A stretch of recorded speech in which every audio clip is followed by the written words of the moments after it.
Praise the Lord. This is Dr. C. Dexter Wise III with another video version of Every Day with Dr. Wise, where you get a mighty message in about 3 minutes or less. We're in a series called Trick or Trick, where we're talking about the tricks of the devil based on Genesis chapter 3. Here's another trick. When the devil comes upon you, he tries to trick you in this way. He speaks your language. He speaks your language. Now, remember we talked about the serpent before and how it was strange that the serpent was talking.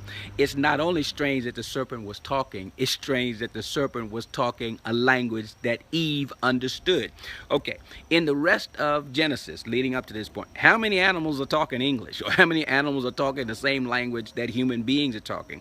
Birds are talking birds, and cats are talking cats, and dogs are talking dogs, whatever that is, but you never hear of any animal speaking the language of human beings other than human beings. In fact, that's why God had to make Eve in the first place, because Adam didn't have anybody to talk to. But now here's an animal, a serpent of all animals, talking. And that's one of the tricks of the devil. He will speak your language. He will talk to you in a language that you understand, especially when you think nobody understands me. Well, I understand you, says the devil, and he speaks your language. Not only does he speak your language, but he speaks out loud what you're thinking in your mind. You can't tell me that Eve hadn't thought, maybe there's something to this fruit. I know God said we shouldn't eat it, but maybe I should eat. Maybe I won't die if he said. So she was thinking that, and he spoke out loud what she was already thinking. And then when he speaks your language, he makes silliness make sense. He makes silliness make sense. God said that if you eat of this tree, you're going to die.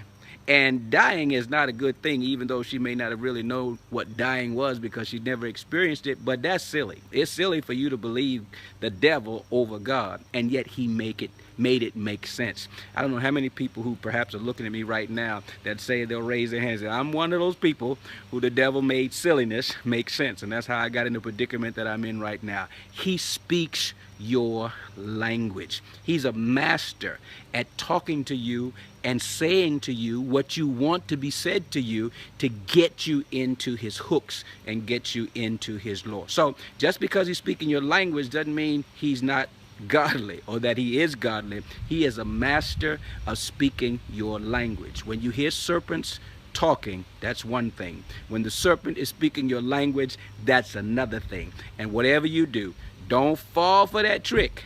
Trust God.